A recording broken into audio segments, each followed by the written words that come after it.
ദൈവനാമത്തിന് മഹത്വം ഉണ്ടാകട്ടെ. നമുക്ക് ഒരു ദിവസം കൂടെ എല്ലാവരുടെ മുമ്പിൽ ദൈവവചനമായി വരാൻ കർത്താവ് തന്ന ഈ അവസരത്തിനായി ഞാൻ നന്ദിയോടെ സ്തുതിക്കുന്നു. നമുക്കൊരു വാക്ക് പ്രാർത്ഥിക്കാം. അപ്പാ, ഈ സമയത്തെ തിരുമ്പാ സമർപ്പിക്കുന്നു. അങ്ങയുടെ വചനം ക്രിയ ചെയ്യുന്നതുകൊണ്ട് സ്തുതിക്കുന്നു. അങ്ങയുടെ വചനം ഇരുവായത്തിലുള്ള ഏത് വാളിനേക്കാളും മൂർച്ചയാണ്. വചനം ക്രിയ ചെയ്യുന്നതിനെ സ്തുതിക്കുന്നു. അങ്ങയുടെ വചനം കൺവിക്റ്റ് ചെയ്യട്ടെ. അങ്ങയുടെ വചനം ഡെലിവർ ചെയ്യട്ടെ. അങ്ങയുടെ വചനം ബിൽഡപ്പ് ചെയ്യട്ടെ. അങ്ങയുടെ വചനം ശക്തിയോടും നിശ്ചയത്തോടും ദൈവാത്മാവിൻ്റെ ശക്തിയോടും കൂടെ പുറപ്പെട്ടിരിക്കുക സ്തുതിക്കുന്നു. അങ്ങയുടെ വചനം ക്രിയ ചെയ്തതിനെ നന്ദിയോടെ സ്തുതിക്കുന്നു. എല്ലാം നസ്രായ യേശുക്രിസ്തുവിൻ നാമത്തിൽ തന്നെ ആമേൻ. നമുക്ക് ഒരു 2 വാക്യം വായിച്ചു തുടങ്ങാം. 71 സങ്കീർത്തനത്തിൻ്റെ 10-11 വാക്യങ്ങൾ. എൻ്റെ ശത്രുക്കൾ എന്നെക്കുറിച്ച് സംസാരിക്കുന്നു. എൻ്റെ പ്രാണഹാനിക്കായി കാത്തിരിക്കുന്നവർ കൂടിയാലോചിക്കുന്നു. ദൈവം അവനെ ഉപേക്ഷിച്ചിരിക്കുന്നു. പിന്തുടർന്ന് പിടിപ്പിൻ, വിടുവിപ്പാൻ ആരുമില്ല എന്നവർ പറയുന്നു. ദൈവം അവനെ ഉപേക്ഷിച്ചിരിക്കുന്നു. പിന്തുടർന്ന് പിടിപ്പിൻ, വിടുവിപ്പാൻ ആരുമില്ല എന്നവർ പറയുന്നു. എൻ്റെ ശത്രുക്കൾ എന്നെക്കുറിച്ച് സംസാരിക്കും. അപ്പം നമുക്കെല്ലാവർക്കും അറിയാം, പുതിയ നിയമ വിശ്വാസികളായ ദൈവമക്കളായ നമുക്ക് ഒരു ശത്രുവുള്ളൂ, പിശാചാണ്. ഇതിനോട് ബന്ധപ്പെട്ട് ഈ സങ്കീർത്തനം നമ്മളോട് സംസാരിക്കുന്നതാണ്.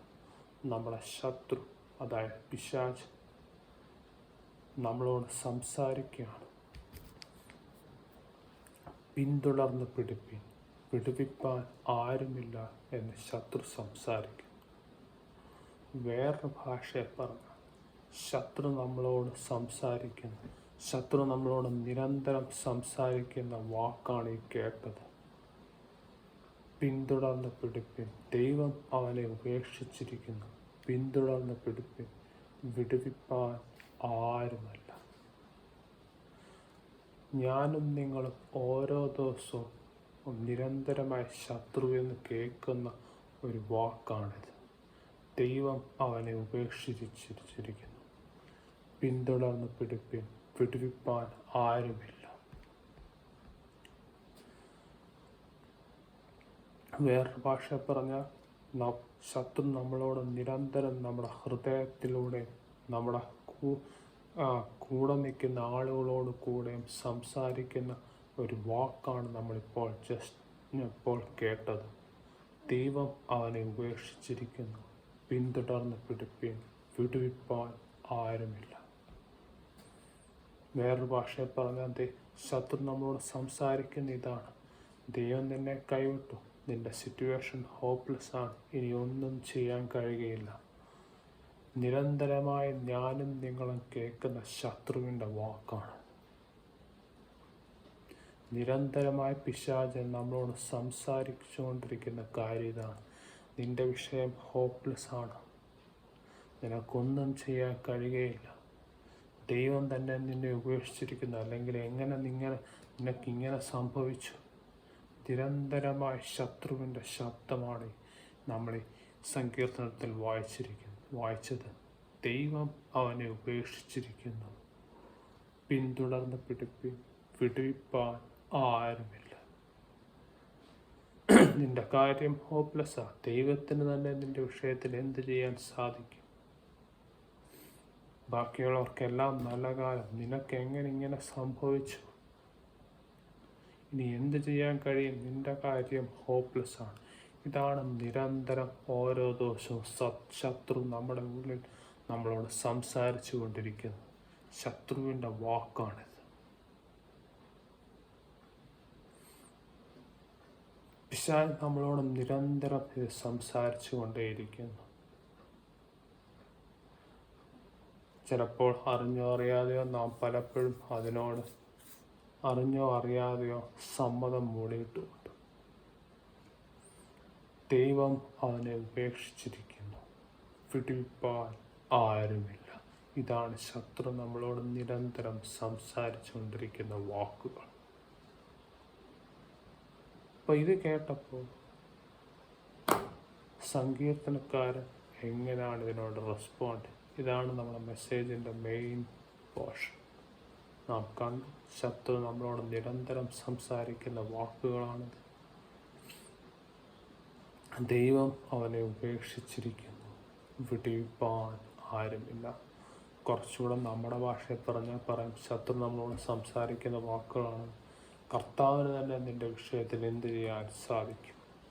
നിൻ്റെ കാര്യം ഹോപ്പ്ലെസ്സാണ്. ഇനി ആർക്കും ഒന്നും സഹായിക്കാൻ സാധ്യമല്ല. ദൈവം നിന്നോട് കൂടെ ഉണ്ടായിരുന്നവർ എന്തുകൊണ്ട് ഇങ്ങനെ സംഭവിച്ചു? നിരന്തരമായി പുതിയ നിയമവിശ്വാസികളായ ദൈവമക്കളായ ഞാനും നിങ്ങളും നമ്മുടെ ഹൃദയത്തിൽ കേൾക്കുന്ന ശത്രുവിൻ്റെ വാക്കുകളാണ്. എങ്ങനെയാണ് സങ്കീർത്തനക്കാരൻ ഇതിനോട് പ്രതികരിച്ചത്? ഇതാണ് നമ്മുടെ മെസ്സേജിൻ്റെ മെയിൻ കണ്ടന്റ്. അതിലോട്ട് നമുക്ക് പോകാം. 71 അതേ സങ്കീർത്തനത്തിൻ്റെ 14 മുതൽ 16 വരെയുള്ള വാക്യങ്ങൾ നമുക്ക് വായിക്കാം. ഞാനോ എപ്പോഴും പ്രത്യാശിക്കും, ഞാൻ മേൽക്കുമേൽ നിന്നെ സ്തുതിക്കും. എൻ്റെ വായ് ഇടപെടാതെ നിൻ്റെ നീതിയെയും രക്ഷയെയും വർണ്ണിക്കും.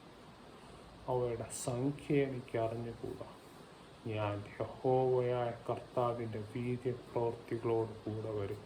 നിന്റെ നീതിയെ മാത്രം ഞാൻ കീർത്തിക്കും. ആമേൻ. Praise the Lord. എത്ര മനോഹരമായ പ്രതികരണം നമുക്കിവിടെ കാണാൻ സാധിക്കും. അപ്പം ഇത് നമുക്ക് കുറച്ചുകൂടി ഡീറ്റെയിൽഡായിട്ട് ഈ പ്രതികരണത്തിലോട്ട് പോകാം. ആദ്യമായിട്ട് 14-ാം വാക്യം. ഞാനോ എപ്പോഴും പ്രത്യാശിക്കും, ഞാൻ മേൽക്കുമേൽ നിന്നെ സ്തുതിക്കും. ഓ പ്രൈസ് ദി ലോർഡ്. ഞാനോ എപ്പോഴും പ്രത്യാശിക്കും. വല്ലപ്പോഴും പ്രത്യാശിക്കുമെന്നല്ല, സാഹചര്യം അനുകൂലമായിരിക്കുമ്പോൾ പ്രത്യാശിക്കുമെന്നല്ല, എല്ലാവരും കൂടെയുള്ളവർ നമ്മളെ പുകഴ്ത്തി നമ്മളെ സോപ്പിടുമ്പോൾ പ്രത്യാശിക്കുമെന്നല്ല. ഇതൊന്നുമല്ല. നമുക്ക് സുഖം തോന്നുമ്പോൾ, നമുക്ക് കംഫർട്ട് തോന്നുമ്പോൾ പ്രത്യാശിക്കുമെന്നല്ല. ഞാനോ എപ്പോഴും പ്രത്യാശിക്കും, ഞാൻ മേൽക്കുമേൽ നിന്നെ സ്തുതിക്കും.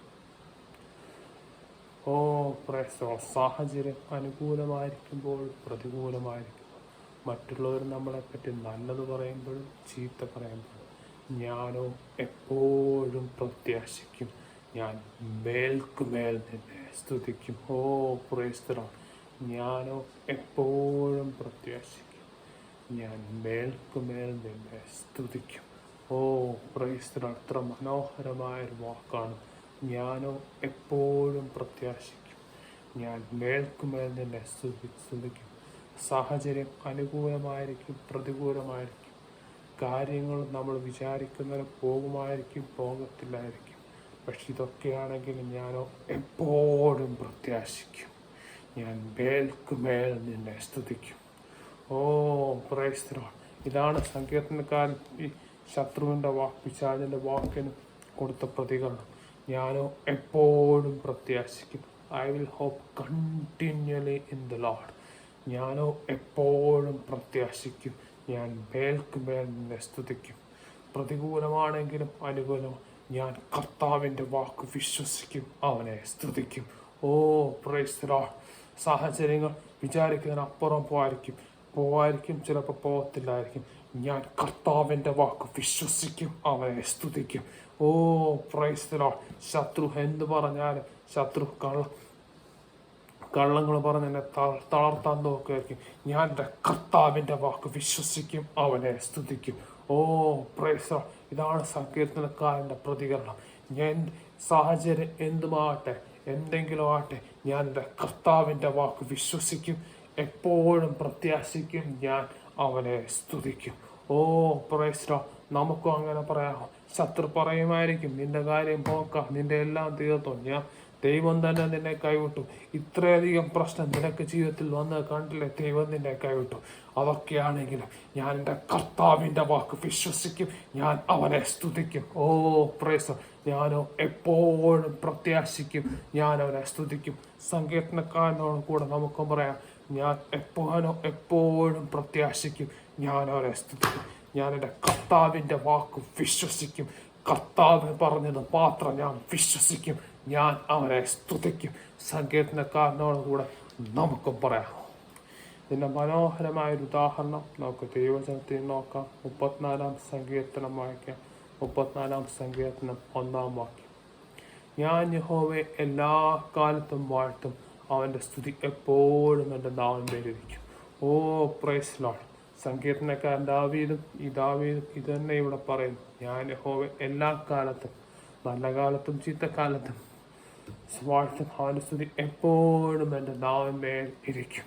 എന്താണ് ഇവിടെ സംഭവിക്കുന്നത്? ഞാൻ യഹോവയെ എല്ലാ കാലത്തും വാഴ്ത്തും, അവൻ്റെ സ്തുതി എപ്പോഴും എൻ്റെ നാവിന്മേലിരിക്കും. നമുക്കറിയാം 34-ാം സങ്കീർത്തനമാണ്. 34-ാം സങ്കീർത്തനം എഴുതിയിരിക്കുന്ന കോണ്ടെക്സ്റ്റ് നമ്മൾ നോക്കുകയാണെങ്കിൽ, അബീമേലെക്ക് എന്ന ഫിലിസ്തീൻ രാജാവിൻ്റെ മുമ്പിൽ ദാവീദിനെ കൊണ്ടുവന്നപ്പോൾ അദ്ദേഹം ഒരു ശിക്ഷ കിട്ടാതിരിക്കാൻ വേണ്ടി ഭ്രാന്ത് അഭിനയിച്ചൊരു സമയമാണ്. ഡെഫിനറ്റ്ലി ഒരു നല്ല സമയമല്ല, ഒരു കംഫോർട്ടബിളായിരിക്കുന്ന സമയമല്ല. ഒരു രാജാവ്, ഒരു പരദേശിയായ രാജാവിൻ്റെ മുമ്പിൽ കൊണ്ടുവന്നപ്പോൾ ശിക്ഷ കിട്ടുമെന്ന് ഭയന്ന് ഭ്രാന്ത് അഭിനയിച്ച് അദ്ദേഹം ആ ശിക്ഷ കിട്ടാതിരുന്നു. ആ ഒരു സമയത്താണ് സങ്കീർത്തനക്കാരൻ പറയുന്നത്, ഞാൻ യഹോവയെ എല്ലാ കാലത്തും വാഴ്ത്തും, അവൻ്റെ സ്തുതി എപ്പോഴും എൻ്റെ നാവിന്മേലിരിക്കും. ഞാൻ യഹോവയെ എല്ലാ കാലത്തും വാഴ്ത്തും, അവൻ്റെ സ്തുതി എപ്പോഴും എൻ്റെ നാവിന്മേലിരിക്കും. സങ്കീർത്തനക്കാരൻ അതുകൊണ്ട് നിർത്തുന്നില്ല. അതേ സങ്കീർത്തനത്തിൻ്റെ അനേക വാക്യങ്ങളുണ്ട്. അതിൽ ഒരു വാക്യം നമുക്ക് വായിച്ച് മുന്നോട്ട് പോകാം. 10-ാം വാക്യം. ബാലസിംഹങ്ങളും ഇരകിട്ടാതെ വിശന്നിരിക്കും, യഹോവയെ അന്വേഷിക്കുന്നവർക്കോ ഒരു നന്മയ്ക്കും കുറവില്ല. ബാലസിംഹങ്ങളും ഇരകിട്ടാതെ വിശന്നിരിക്കും, യഹോവയെ അന്വേഷിക്കുന്നവർക്കോ ഒരു നന്മയ്ക്കും കുറവില്ല. സങ്കീർത്തനക്കാരൻ കർത്താവിനെ സ്തുതിച്ചുകൊണ്ട് മാത്രം നിർത്തിയില്ല, കർത്താവിലുള്ള വിശ്വാസപ്പൊടി പ്രഖ്യാപിക്കുകയും ചെയ്യുന്ന നമുക്ക് കാണാൻ സാധിക്കും. കർത്താവിനെ സ്തുതിച്ചു, പക്ഷെ അതുകൊണ്ട് ദാവീദ് നിർത്തിയില്ല. ഈ കർത്താവിൻ്റെ വിശ്വസ്തതയെ, കർത്താവിലുള്ള ആ വിശ്വാസത്തെ ഉറക്കം പ്രഖ്യാപിക്കുകയും കൂടെ ചെയ്യുന്നത് കാണാൻ സാധിക്കും. ഞാൻ യഹോവയെ എല്ലാ കാലത്തും വാഴ്ത്തും, അവൻ്റെ സ്തുതി എപ്പോഴും എൻ്റെ നാവിന്മേലിരിക്കും. അതുകൊണ്ട് സങ്കീർത്തനക്കാരൻ നിർത്തിയില്ല. ബാലസിംഹങ്ങളും ഇരകിട്ടാതെ വിശന്നിരിക്കും, യഹോവയെ അന്വേഷിക്കുന്നവർക്കോ ഒരു നന്മയ്ക്കും കുറവില്ല. ഓ പ്രൈസ് ലോർഡ്. ഇത് തന്നെയാണ് നമ്മൾ കണ്ട 71-ാം സങ്കീർത്തനത്തിൽ സങ്കീർത്തനക്കാരൻ ശത്രുവിനോട് പ്രതികരിക്കുന്നത് ഇങ്ങനെയാണ്. 14-ാം വാക്യം. ഞാനോ എപ്പോഴും പ്രത്യാശിക്കും, ഞാൻ മേൽക്കുമേൽ നിന്നെ സ്തുതിക്കും. സാഹചര്യം അനുകൂലമാകട്ടെ പ്രതികൂലമാകട്ടെ, ആൾക്കാർ നിന്നോട് എതിർത്ത് നിൽക്കട്ടെ, അനുകൂലമായിട്ട് നിൽക്കട്ടെ, പക്ഷെ ഞാൻ എപ്പോഴും പ്രത്യാശിക്കും, ഞാൻ മേൽക്കുമേൽ നിന്നെ സ്തുതിക്കും. ഞാൻ എൻ്റെ കർത്താവിൻ്റെ വാക്ക് വിശ്വസിക്കും, ഞാൻ അവനെ സ്തുതിക്കും. മനോഹരമായ ഉദാഹരണം നമ്മൾ കണ്ടു. ഭ്രാന്ത് നടിച്ചിരുന്ന സമയത്തും ദാവീദ് പറഞ്ഞു, ഞാൻ യഹോവയെ എല്ലാ കാലത്തും വാഴ്ത്തും, അവൻ്റെ സ്തുതി എപ്പോഴും ഒരു നാൽമേരിക്കും. അതുകൊണ്ട് നിർത്തിയില്ല. ബാലസിംഹങ്ങളും ഇരകിട്ടാതെ വിശന്നിരിക്കും, യഹോവയെ അന്വേഷിക്കുന്നവർക്കോ ഒരു നന്മയ്ക്കും കുറവില്ലെന്ന് പറയുന്നു. നമുക്കും പറയാം, ശത്രു നമ്മളോട് നിരന്തരമായി സംസാരിച്ചു കൊണ്ടിരിക്കുന്നു, ശത്രു നമ്മളെ തളർത്താൻ നോക്കുന്നു. ആ സമയത്ത് നമുക്ക് പറയാം, പ്രതികൂലമായിട്ടായാലും ഞാൻ എപ്പോഴും പ്രത്യാശിക്കും, ഞാൻ മേൽക്കുമേൽ നിന്നെ സ്തുതിക്കും, ഞാൻ എൻ്റെ കർത്താവിൻ്റെ വാക്ക് വിശ്വസിക്കും, ഞാൻ അവനെ സ്തുതിക്കും. Price the Lord.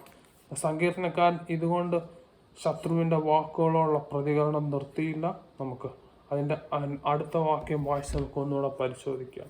71-ാം സങ്കീർത്തനം തന്നെ 15-ാം വാക്യം. എൻ്റെ വായ് ഇടപെടാതെ നിന്റെ നീതിയെയും രക്ഷയും വർണ്ണിക്കും, അവയുടെ സംഖ്യ എനിക്ക് അറിഞ്ഞുകൂടാ. ഓ പ്രൈസ് ദി ലോർഡ്. എൻ്റെ വായ് ഇടപെടാതെ നിന്റെ നീതിയെയും രക്ഷയും വർണ്ണിക്കും, അവയുടെ സംഖ്യ എനിക്ക് അറിഞ്ഞുകൂടാ. എന്താണത് അർത്ഥമാക്കുന്നത്? എൻ്റെ വായ് ഇടപെടാതെ നിന്റെ നീതിയെയും രക്ഷയും വർണ്ണിക്കും, അവയുടെ സംഖ്യ എനിക്ക് അറിഞ്ഞുകൂടാ. വളരെ സിമ്പിളായിട്ട് ഇത്രയേ ഉള്ളൂ. എൻ്റെ വാക്കുകൾ ദൈവവചനം അനുസരിച്ചായിരിക്കും എൻ്റെ വാക്കുകൾ വരുന്നത്. ഓ പ്രൈസ് ദി ലോർഡ്. കർത്താവിൻ്റെ നീതിയും രക്ഷ എന്താണ്? അത് ദൈവവചനത്തിലാണെന്ന് കാണാൻ സാധിക്കുന്നത്. എൻ്റെ വാക്കുകൾ ദൈവവചനത്തിൻ്റെ സത്യങ്ങളോട് അനുസരിച്ചായിരിക്കും വരുന്നത്. Price the Lord. എന്താണ് അത് അർത്ഥമാക്കുന്നത്? വളരെ സിമ്പിളാണ്. ഒരു ഉദാഹരണം നമുക്ക് പറയാം. ശത്രു നമ്മളോട് പറഞ്ഞുകൊണ്ടിരിക്കും, ഇത്രയധികം പ്രശ്നം എൻ്റെ ജീവിതത്തിൽ വന്നു, എല്ലാം തീർന്നില്ലേ എന്ന് പറയും. പക്ഷേ ഇടപെടാതെ കർത്താവിൻ്റെ നീതിയും രക്ഷയും വർണ്ണിക്കുന്നൊരു വായ് എന്ത് പറയും? എൻ്റെ കർത്താവിൻ്റെ വചനത്തിൽ പറയുന്നു, ദൈവത്തെ സ്നേഹിക്കുന്നവർക്ക് നിർണയപ്രകാരം വിളിക്കപ്പെട്ടവർക്ക് സകലവും നന്മയ്ക്കായിട്ട് വ്യാപരിക്കും. എന്തിൽ കൂടെ കടന്നു പോയാൽ എൻ്റെ കർത്താവ് അത് നന്മയ്ക്കായിട്ട് വ്യാപരിപ്പിക്കും. എൻ്റെ കർത്താവ് പറഞ്ഞ വാക്കിതാണ്, അതാണ് ഞാൻ വിശ്വസിക്കുന്നത്. ദൈവവചനത്തിൻ്റെ സത്യങ്ങളോടനുസരിച്ചായിരിക്കും എൻ്റെ വാക്കുകൾ വരുന്നത്. Praise Lord. ശത്രു നമ്മളോടൊന്ന് പറയും, ഇനി എല്ലാം അസാധ്യമല്ല, ഇനി എന്ത് ചെയ്യാൻ സാധിക്കും? പക്ഷേ ദൈവവചനം എന്ത് പറയുന്നു? ദൈവത്താൽ അസാധ്യമായ ഒന്നുമില്ല. വിശ്വസിക്കുന്ന എനിക്ക് വേണ്ടി എൻ്റെ കർത്താവിൻ്റെ ശക്തി വ്യാപരിക്കും. ഇതാണ് ദൈവവചനത്തിൻ്റെ സത്യങ്ങളോടനുസരിച്ചുള്ള എൻ്റെ വാക്കുകൾ, അതാണ് എൻ്റെ പ്രതികരണം. Price the Lord, hallelujah. ഇതാണ് സങ്കീർത്തനക്കാരൻ പറയുന്നത്, എൻ്റെ വായ് നിൻ്റെ ഇടപെടാതെ നിൻ്റെ നീതിയെയും രക്ഷയെയും വർണ്ണിക്കും. എൻ്റെ വായിലെ വാക്കുകൾ ദൈവവചനത്തിലെ സത്യങ്ങളോട് അനുസരിച്ചായിരിക്കും. പിശാച് നിരാശയുടെ വാക്ക് കൊണ്ടുവരാം, പിശാച് കാര്യങ്ങൾ അസാധ്യമാണെന്ന് കൊണ്ടുവരാം. പിശാച് പറയാതിരിക്കും, നീ ഇവിടെ പോയാൽ നിനക്ക് പ്രൊട്ടക്ഷൻ ഇല്ല, നിന്നെ ആൾക്കാരെന്തേലും ചെയ്യുമായിരിക്കും. പക്ഷേ കർത്താവിൻ്റെ വചനമനുസരിച്ചുള്ള മറുപടി എന്താണ്? നിന്റെ ഭാഗത്ത് 1000 പേരും നിന്റെ വലത്ത് ഭാഗത്ത് നിന്ന് 10,000 പേരും വീഴും, എങ്കിലും അവ നിന്നോട് അടുത്ത് വന്നുകൂടാ. നിന്റെ കാൽ കല്ല് തൊട്ട് പോകാതെ വേണം അവർ നിന്നെ കൈകളിൽ വഹിച്ചു. ദൈവവചനം അനുസരിച്ച് നമുക്ക് മറുപടി പറയാമോ? ഇതാണ് കർത്താവ് നമ്മൾ എക്സ്പെക്ട് ചെയ്യുന്ന പ്രതികരണം. സങ്കീർത്തനക്കാരൻ്റെ പ്രതികരണം ഇത് തന്നെയാണ്. എൻ്റെ വായ നിന്റെ ഇടപെടാതെ നിന്റെ നീതിയെയും രക്ഷയെയും വർണ്ണിക്കും, അവയുടെ സംഖ്യ എനിക്ക് അറിഞ്ഞുകൂടാ. Price the Lord. പിശാച് നിന്നോട് പറയാതിരിക്കും, ഇനി നിന്നെ കൊണ്ട് എന്ത് ചെയ്യാൻ സാധിക്കും? നീ ഒന്നിനും കൊള്ളാത്തനാണെന്ന് സാധിക്കും. പക്ഷേ എന്താണ് ദൈവത്തിനനുസരിച്ച് നാം മറുപടി പറയണം? നീ എൻ്റെ ദീപത്തെ കത്തിക്കും, എൻ്റെ ദൈവമായ യഹോവയുടെ അന്ധകാരത്തെ പ്രകാശമാക്കും. നിന്നാൽ ഞാൻ പടക്കൂട്ടർ നേരെ പാഞ്ചലും, എൻ്റെ ദൈവത്താൽ ഞാൻ മതിൽ ചാടിക്കിടക്കും. വിശ്വസിക്കുന്ന എനിക്ക് വേണ്ടി കർത്താവിൻ്റെ ശക്തി എനിക്ക് അനുകൂലമായി വ്യാപരിക്കും. ഇതാണ് എൻ്റെ കർത്താവ് പറഞ്ഞ വാക്ക്, ഞാനിത് വിശ്വസിക്കും. നമുക്ക് പറയാൻ സാധിക്കുമോ? Price the Lord. ദൈവവചനം അനുസരിച്ച് ശത്രുവിൻ്റെ കള്ളങ്ങൾക്കെതിരെ നമുക്ക് പറയാൻ സാധിക്കുമോ? Price the Lord. ശത്രു നമ്മളോട് അനേക കാര്യങ്ങൾ കാണുമായിരിക്കും. ശത്രുവിൻ്റെ അടുത്ത് നമ്മളടുത്ത് പറയാതിരിക്കും, നിന്നെ ആർക്കും ഇഷ്ടമില്ല, നിന്നടുത്ത് എല്ലാവരും നിന്നോട് എതിർത്ത് നിൽക്കുകയാണ്. പക്ഷേ പറയാമോ, ലോകം നിന്നെ പാക്കും, എന്നാൽ ഞാൻ നിന്നെ ചേർത്തുകൊള്ളുന്ന അരുൾ ചെയ്തവൻ എൻ്റെ കർത്താവിൻ്റെ കൂടെയുണ്ട്. എന്നിലുള്ളവൻ ലോകത്തിലേക്കാൾ വലിയവനാണ്, ഞാൻ തളരത്തില്ല എന്ന് പറയാമോ? ദൈവവചനം അനുസരിച്ച് നമുക്ക് ശത്രുവിൻ്റെ കള്ളങ്ങളോട് മറുപടി പറയാൻ സാധിക്കുമോ? ഇതിനോട് ബന്ധപ്പെട്ട് നമുക്ക് എല്ലാവർക്കും അറിയാവുന്ന ഒരു ഉദാഹരണം നമുക്ക് വായിച്ചു നോക്കാം. മത്തായിയുടെ സുവിശേഷം 4-ാം അധ്യായം 8 മുതൽ 10 വരെയുള്ള വാക്യങ്ങൾ. പിന്നെ പിശാച് അവനെ ഏറ്റവും ഉയർന്നൊരു മലമേൽ കൂട്ടിക്കൊണ്ടുപോയി ലോകത്തിലുള്ള സകല രാജ്യങ്ങളെ അവയുടെ മഹത്വത്തെയും കാണിച്ചു. വീണ് എന്നെ നമസ്കരിച്ചാൽ ഇതൊക്കെയും നിനക്ക് തരാമെന്ന് അവനോട് പറഞ്ഞു. യേശു അവനോട്, സാത്താനെ, എന്നെ വിട്ടുപോ, നിന്റെ ദൈവമായ കർത്താവിനെ നമസ്കരിച്ച് അവനെ മാത്രമേ ആരാധിക്കാവൂ എന്ന് എഴുതിയിരിക്കുന്നുവല്ലോ എന്ന് പറഞ്ഞു. Price the Lord. സാത്താനെ, എന്നെ വിട്ടുപോ, നിന്റെ ദൈവമായ കർത്താവിനെ നമസ്കരിച്ച് അവനെ മാത്രമേ ആരാധിക്കാവൂ എന്ന് എഴുതിയിരിക്കുന്നുവല്ലോ എന്ന് പറഞ്ഞു. നമുക്കും പറയാമോ? പിശാച് ഓരോ കള്ളങ്ങൾ കൊണ്ടുവരും പറ, എൻ്റെ കർത്താവ് ഇതാണ് പറഞ്ഞേക്കുന്നത്, കർത്താവിൻ്റെ വചനം ഇത് പറയും, ഞാനത് വിശ്വസിക്കുന്നു എന്ന് പറഞ്ഞ് ദൈവത്തിന് അനുസരിച്ച് പിശാചിനോട് എതിർത്ത് നിൽക്കാം. പിശാച് നിരന്തരം ഓരോ പുതിയ കള്ളങ്ങളായിട്ട് കൊണ്ടുവരും. പക്ഷെ എൻ്റെ കർത്താവിൻ്റെ സന്നിധിയിൽ ഞാൻ വിലയേറിയതാണ്. എൻ്റെ കർത്താവിനെ ഇത്രയധികം സ്നേഹിച്ചു, അതുകൊണ്ട് കർത്താവ് സ്വന്തം പുത്രനെ എനിക്കായി കൊന്നുകളഞ്ഞു എന്ന് എഴുതിയിരിക്കുന്നു. എൻ്റെ കൊന്നുകളഞ്ഞു എന്ന് എഴുതിയിരിക്കുന്നു. കർത്താവിൻ്റെ വാക്ക് മാത്രം ഞാൻ വിശ്വസിക്കുന്നു എന്ന് പറഞ്ഞ് എതിർത്ത് നിൽക്കാവും. ഏറ്റവും നല്ല ഉദാഹരണം നമ്മൾ കണ്ട യേശു കർത്താവ് തന്നെ പിശാചിനോട് പറഞ്ഞതാണ്, സാത്താനെ, എന്നെ വിട്ടുപോ, നിന്റെ ദൈവമായ കർത്താവിനെ നമസ്കരിച്ച് അവനെ മാത്രമേ ആരാധിക്കാവൂ എന്ന് എഴുതിയിരിക്കുന്നുവല്ലോ. നമുക്കും പറയാമോ? പിശാച് ഓരോ കള്ളങ്ങൾ വരുമ്പോൾ കർത്താവിൻ്റെ വചനം അനുസരിച്ച് മറുപടി പറഞ്ഞ് അതിനെ വെട്ടി നമുക്ക് മുന്നോട്ട് പോകാമോ? ഇതാണ് സങ്കീർത്തനക്കാരൻ ചെയ്ത ഒരു സങ്കീർത്തനക്കാരൻ ശത്രുവിൻ്റെ വാക്കുകളോടുള്ള പ്രതികരണത്തിൻ്റെ ഒരു ഭാഗം ഇതാണ്. ഇത്രയും നമ്മൾ കണ്ട ഇത്ര വളരെ സിമ്പിളാണ്. ശത്രു നമ്മളോട് നിരന്തരം നമ്മുടെ ഉള്ളിൽ കള്ളങ്ങൾ പറഞ്ഞുകൊണ്ടേയിരിക്കും. ശത്രുവിൻ്റെ വാക്കുകൾ ഇതാണ്: ദൈവം തന്നെ നിന്നെ കൈവിട്ടു, ഇനി ആർക്കും നിന്നെ വിടുവിപ്പാൻ സാധ്യമല്ല. സങ്കീർത്തനക്കാരൻ എങ്ങനെയാണ് അതിനോട് പ്രതികരിച്ചത്? ആദ്യം സങ്കീർത്തനക്കാരൻ പറഞ്ഞു, ഞാൻ എപ്പോഴും യഹോവയിൽ പ്രത്യാശിക്കും, അവനെ മേൽക്കുമേൽ സ്തുതിക്കും. സാഹചര്യം അനുകൂലമാണെങ്കിലും പ്രതികൂലമാണെങ്കിലും ഞാൻ എൻ്റെ കർത്താവിൻ്റെ വാക്ക് വിശ്വസിച്ച് അവരെ സ്തുതിക്കും. പിന്നെ എന്താണ് സങ്കീർത്തനക്കാരൻ പറഞ്ഞത്? ഞാൻ എൻ്റെ വായ് നിന്റെ രക്ഷയും ഇടപെടാ നിന്റെ നീതിയെയും രക്ഷയും വർണ്ണിക്കും. വേറൊരു ഭാഷയിൽ പറഞ്ഞാൽ ദൈവവചനം അനുസരിച്ചായിരിക്കും എൻ്റെ വാക്കുകൾ വരുന്നത്. ഓ പിശാച്, നീ എല്ലാം പോയെന്ന് പറഞ്ഞാൽ ദൈവവചനം അനുസരിച്ച് മറുപടി പറയും, എന്നെ ശക്തനാക്കുന്നവൻ മുഖാന്തരം ഞാൻ സകലത്തിനും മതിയായനാണ്. വിശ്വസിക്കുന്ന എനിക്ക് വേണ്ടി എൻ്റെ കർത്താവിൻ്റെ ശക്തി ഇറങ്ങി വരും. ദൈവവചനം അനുസരിച്ച് മറുപടി പറയും. അതാണ് അങ്ങനെയാണ് ഞാനിതിനോട് പ്രതികരിക്കാൻ പോകുന്നത്. ഇത്രയും നമ്മൾ കണ്ടു. ഇനി ആ പ്രതികരണത്തിൻ്റെ ഒരു ഭാഗങ്ങൾ നമുക്ക് കാണാം. അതേ സങ്കീർത്തനം 71-ാം സങ്കീർത്തനം 16-ാം വാക്യം നമുക്ക് കാണാം. ഞാൻ യഹോവയായ കർത്താവിൻ്റെ വീര്യപ്രവർത്തികളോട് കൂടെ വരും, നിന്റെ നീതിയെ മാത്രം ഞാൻ കീർത്തിക്കും. ഓ പ്രൈസ് ദി ലോർഡ്, ഹല്ലേലൂയ. ഞാൻ യഹോവയായ കർത്താവിൻ്റെ വീര്യപ്രവർത്തികളോട് കൂടെ വരും, നിന്റെ നീതിയെ മാത്രം ഞാൻ വർണ്ണിക്കും. പിശാച് നമ്മളോട് കള്ളങ്ങളുമായിട്ട് വരുമ്പോൾ കർത്താവ് നമുക്ക് വേണ്ടി ചെയ്ത വൻ കാര്യങ്ങളെ ഓർക്കുക. ഓ പ്രൈസ് ദി ലോർഡ്. പലപ്പോഴും പിശാച് ബുദ്ധിപൂർവ്വം നമ്മുടെ മനസ്സിനെ ബ്ലാങ്ക് ആക്കി കളയാൻ നോക്കും. പണ്ടത്തെ കർത്താവ് ചെയ്ത എല്ലാ പ്രവൃത്തിയും മറന്നു കളപ്പിക്കാൻ നോക്കും. പിശാചിൻ്റെ വലിയൊരു തന്ത്രമാണ്. പക്ഷെ ഓരോന്ന് കൊണ്ടുവരുമ്പോൾ കർത്താവ് നമുക്ക് വേണ്ടി ചെയ്ത വൻ കാര്യങ്ങളെ ഓർത്ത് അവനെ സ്തുതിക്കുക. ഓ പ്രൈസ് ദി ലോർഡ്, ഹല്ലേലൂയ. നമുക്ക് വേണ്ടി ചെയ്ത ഓരോ വൻ കാര്യങ്ങളെ ഓർത്ത് കർത്താവിന് നന്ദി പറയുക. പെട്ടെന്നൊന്നും ഓർമ്മ വന്നില്ല, പെട്ടെന്നൊന്നുമില്ലെങ്കിലും ഇതെങ്കിലും ഓർക്കുക. പിശാചിന്റെ പിടിയിലായിരുന്നു നമ്മളെ കർത്താവ് വിടുവിച്ച് സ്വന്തം മക്കളും അവകാശികളും ആക്കി തീർത്തു. വിലയേറിയ മക്കളും അവകാശികളുമാക്കി കർത്താവ് തീർത്തില്ലേ. വേറെ ഒന്നും ഓർമ്മ വന്നില്ലെങ്കിൽ ഇതോർക്കുക. അങ്ങനെ ഒരു ഏറ്റവും വലിയ വിടുതൽ തന്നതയും ഈ അവസ്ഥയിൽ നമ്മളെ സഹായിപ്പാൻ ശക്തനാണ്. ഓ പ്രൈസ് ദി ലോർഡ്.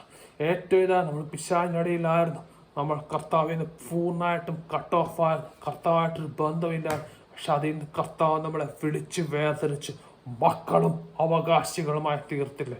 വേറൊന്നും ഓർത്തില്ലെങ്കിലും ഇതോർക്കുക. അത്രയും വലിയൊരു അനുഗ്രഹം കർത്താവ് നമുക്ക് ചെയ്ത കർത്താവ് ഈ അവസ്ഥയിൽ നമ്മളെ വിടുവിപ്പാൻ ശക്തനാണ് എന്നോർക്കുക, അത് വിശ്വസിക്കുക.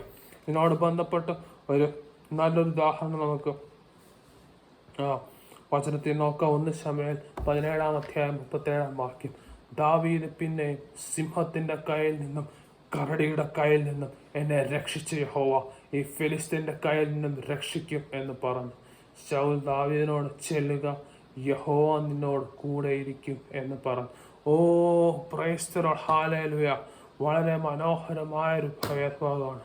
സിംഹത്തിന്റെ കയ്യിൽ നിന്നും കരടിയുടെ കയ്യിൽ നിന്നും എന്നെ രക്ഷിച്ച യഹോവ ഈ ഫിലിസ്തീന്റെ കയ്യിൽ നിന്നും എന്നെ രക്ഷിക്കും എന്ന് പറഞ്ഞു. വലിയ ഫിലിസ്തീനായ ഗോലിയാത്ത് എണീറ്റ് നിൽക്കുകയാണ്. ഇസ്രായേൽ മുഴുവനും വിറച്ചു നിൽക്കുകയാണ്. ദാവീദിന്റെ ഹൃദയത്തിലും പിശാചിന്റെ ഒരു ശബ്ദം, ഒരു നിരാശയുടെ ഒരു ഭയത്തിന്റെ ശബ്ദം ഡെഫ്റ്റ്ലി വന്നു കാണും. ഇത്ര വലിയ ഫിലിസ്തീനാണ്, ഇസ്രായേൽ മുഴുവനും വിറച്ചു നിൽക്കുമ്പോൾ എനിക്ക് എന്ത് ചെയ്യാൻ സാധിക്കും? ഞാനൊരു ബാലനല്ലേ, ഞാൻ എന്ത് ചെയ്യും? പുള്ളിയുടെ ഒരടി മതി ഞാൻ പറന്നു പോകാം. ഇതൊക്കെ ചിന്ത ദാവീദിന്റെ ഉള്ളിൽ വന്നതാണ്. ഇൻഫാക്ട് ഇതിന് ജസ്റ്റ് മുമ്പത്തെ വാക്യമാണെന്ന് തോന്നുന്നു. ശൗല് തന്നെ ഇത് തന്നെ ദാവീദിന്റെ അടുത്ത് പറയുവാണ്, നീ എങ്ങനെ അവനായിട്ട് ഫൈറ്റ് ചെയ്യും? നീയോ ഒരു ബാലൻ, അവൻ ബാല്യം മുതലേ അവൻ യോദ്ധാവായിട്ട് നടന്ന രാക്ഷസൻ, നീ എങ്ങനെ ഇവരെ ഫൈറ്റ് ചെയ്യുമെന്ന് ശൗല് തന്നെ ചോദിക്കുന്നുണ്ട്. എല്ലാവരുടെയും ശബ്ദം ഡെഫിനറ്റ്ലി ദാവീദിന്റെ ഉള്ളിൽ വന്ന് കാണും. ഇത്രയും വലിയൊരിത് എന്നെ അടിച്ച ഒരു പീസ് പോലും കിട്ടത്തില്ല, ഭിന്നമായി പോകും, പുള്ളി എന്നെ ടോർച്ചർ ചെയ്ത് കൊന്നിരിക്കും. ഇതെല്ലാം ദാവീദിന്റെ ഉള്ളിൽ വന്ന് കാണും. പക്ഷെ ദാവീദിന്റെ മനോഹരമായ പ്രതികരണം നമുക്ക് കാണാൻ സാധിക്കും.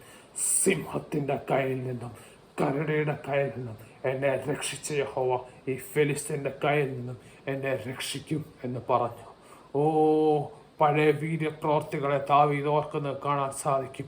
സിംഹത്തിന്റെ കയ്യിൽ നിന്നും കരടിയുടെ കയ്യിൽ നിന്നും എന്നെ രക്ഷിച്ച യഹോവ ഈ ഫെലിസ്തീന്റെ കയ്യിൽ നിന്നും എന്നെ രക്ഷിക്കും എന്ന് പറഞ്ഞു. പണ്ട് കർത്താവ് ചെയ്ത നടത്തിയ ഓരോ വഴികളെയും ദാവീദ് ഓർക്കുന്നതാണ് ഇവിടെ കാണാൻ സാധിക്കുന്നത്. സിംഹത്തിന്റെ കയ്യിൽ നിന്നും കരടിയുടെ കയ്യിൽ നിന്നും എന്നെ രക്ഷിച്ച യഹോവ ഈ ഫെലിസ്തീന്റെ കയ്യിൽ നിന്നും എന്നെ രക്ഷിക്കും.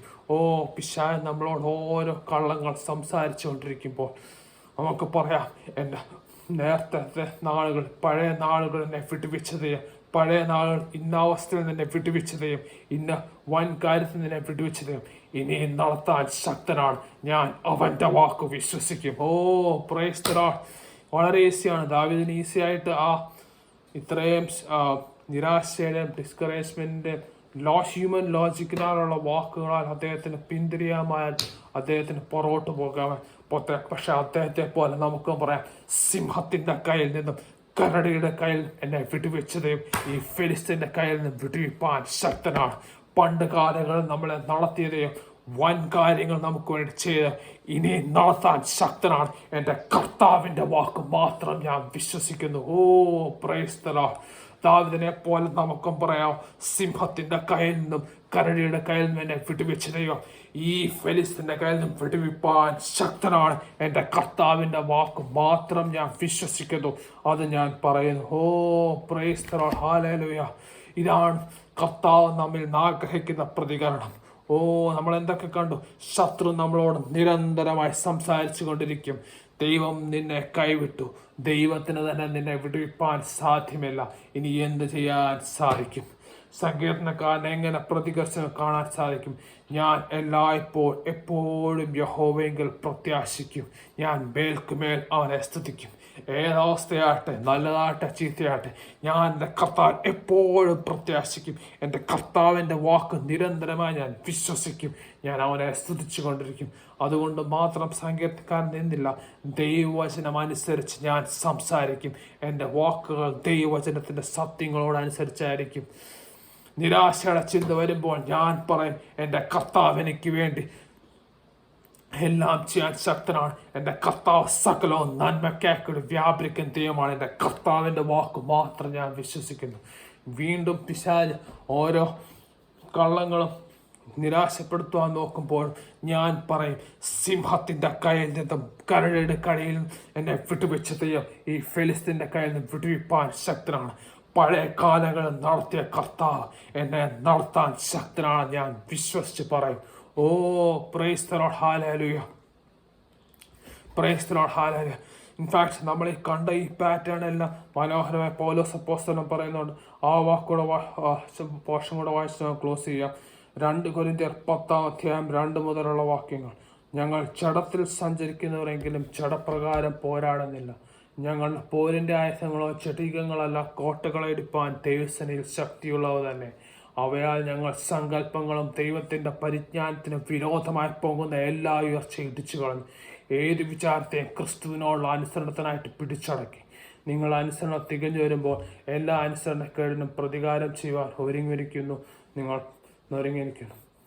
വിരോധമായി പോകുന്ന എല്ലാ ഉയർച്ചയും ഇടിച്ചു കളഞ്ഞ് ഏത് വിചാരത്തെയും ക്രിസ്തുവിനുള്ള അനുസരണത്തിനായിട്ട് പിടിച്ചടക്കി. ഇത് തന്നെയാണ് നമ്മൾ കണ്ട. ശത്രു നമ്മളോട് ഓരോ കള്ളങ്ങൾ പറഞ്ഞുകൊണ്ടിരിക്കും. ദൈവം നിന്നെ വിടുവിക്കാൻ ശക്തനാ, ദൈവം നിന്നെ കൈവിട്ടു, നിന്റെ എല്ലാം പോയത്. സങ്കീർത്തനക്കാരനെ പോലെ നമുക്കും പറയാം, ഞാൻ എപ്പോഴും യഹോവയെങ്കിൽ പ്രത്യാശിക്കും, ഞാൻ മേൽക്കുമേൽ അവനെ സ്തുതിക്കും. അനുകൂലമാണെങ്കിലും പ്രതികൂലമാണ്, ഞാൻ എൻ്റെ കർത്താവിൻ്റെ വാക്ക് വിശ്വസിക്കും, ഞാൻ നിരന്തരം അവനെ സ്തുതിക്കും. പിശാച് എന്ത് കള്ളം എന്ന് പറഞ്ഞാലും ദൈവവചനം അനുസരിച്ച് ഞാൻ മറുപടി പറയും. ഇനി നിനക്ക് സന്തോഷമില്ല എന്ന് പറയുമ്പോൾ ഞാൻ മറുപടി, ധാന്യവും മീഞ്ഞും മറിച്ചുള്ള അധികം സന്തോഷം എൻ്റെ കർത്താവ് എനിക്ക് തന്നിട്ടുണ്ട്. കർത്താവ് എനിക്ക് വേണ്ടി സകലവും നിവർത്തിപ്പാൻ ശക്തനാണ്. ദൈവവചനം അനുസരിച്ച് ഞാൻ മറുപടി പറയും. പണ്ട് കാലങ്ങളിൽ കർത്താവ് എന്നെ നടത്തിയതെയോ ഇനിയും നടത്താൻ ശക്തനെന്ന് ഞാൻ പറയും. ദാവീദിനെ പോലെ ഞാനും പറയും, സിംഹത്തിൻ്റെ കയ്യിൽ നിന്നും കരടിയുടെ കയ്യിൽ നിന്നും എന്നെ രക്ഷിച്ച ദൈവം ഈ ഫെലിസ്തീൻ്റെ കയ്യിൽ നിന്ന് എന്നെ വിടുവിപ്പാൻ ശക്തനാണ്. നമുക്കും അങ്ങനെ പ്രതികരിക്കാമോ? അങ്ങനെ നമുക്ക് പിശാചിൻ്റെ കോട്ടകളെ തകർക്കാമോ? അങ്ങനെ നമുക്ക് ഏത് വിചാരത്തെയും ക്രിസ്തുവിനുള്ള അനുസരണത്തിന് പിടിച്ചടക്കാമോ? നമുക്കൊരു വാക്ക് പ്രാർത്ഥിക്കാം. അപ്പാ, എന്നുള്ള സമയത്തിനായി നന്ദിയോടെ സ്തുതിക്കുന്നു. അങ്ങനെ വചനം ക്രിയ ചെയ്തിരിക്കാൻ നന്ദിയോടെ സ്തുതിക്കുന്നു. നിരന്തരം പിശാച് നമ്മളോട് സംസാരിച്ചുകൊണ്ടിരിക്കുന്നു. പലപ്പോഴും അറിഞ്ഞോ അറിയാതെയോ ഉള്ളിൻ്റെ ഉള്ളിൽ നിന്ന് നമ്മൾ അതിനോട് സമ്മതം മൂളുകയും ചെയ്യുന്നു. അത് വേണ്ടപ്പാ. ഞങ്ങൾ നിരന്തരമായി എപ്പോഴും അങ്ങയിൽ പ്രത്യാശിക്കും. ഞങ്ങളുടെ വായ എപ്പോഴും അങ്ങേ സ്തുതിക്കട്ടെ. അതുമാത്രമല്ല, പിശാച് പറയുന്ന ഓരോ കള്ളങ്ങളെയും ദൈവവചനമനുസരിച്ച് മറുപടി പറഞ്ഞ് വെട്ടാൻ ഞങ്ങളെ സഹായിക്കുമാറാണ് പ്രാർത്ഥിക്കുന്നത്. പണ്ട് കാലങ്ങൾ അങ്ങ് എന്തൊക്കെ ഞങ്ങളുടെ ജീവിതത്തിൽ അത്ഭുതങ്ങൾ ചെയ്തെന്ന് ഓരോന്ന് എണ്ണിപ്പറഞ്ഞാണ്. അന്ന് വിടുവിച്ച ദൈവം ഇന്നും വിടുവിപ്പാൻ ശക്തനെന്ന് ഞങ്ങൾ വിശ്വസിക്കട്ടെ. അങ്ങയുടെ ശക്തി ഞങ്ങൾക്ക് വേണ്ടി വ്യാപരിക്കട്ടെ. അങ്ങയുടെ വലിയ പ്രവർത്തിക്കാൻ നന്ദിയോടെ സ്തുതിക്കുന്നു. ഇത്രത്തോളം നടത്തിയതിനെ അങ്ങേ സ്തുതിക്കുന്നു. ഇത്രത്തോളം കരുതിയതിനെ അങ്ങേ സ്തുതിക്കുന്നു. അങ്ങയുടെ വചനം ക്രിയ ചെയ്തിരിക്കാൻ നന്ദിയോടെ സ്തുതിക്കുന്നു. ഇങ്ങനെ ഞങ്ങളും പ്രതികരിക്കട്ടെ. ഞങ്ങളും പൂർണ്ണ ജയത്തിൽ നടക്കട്ടെ.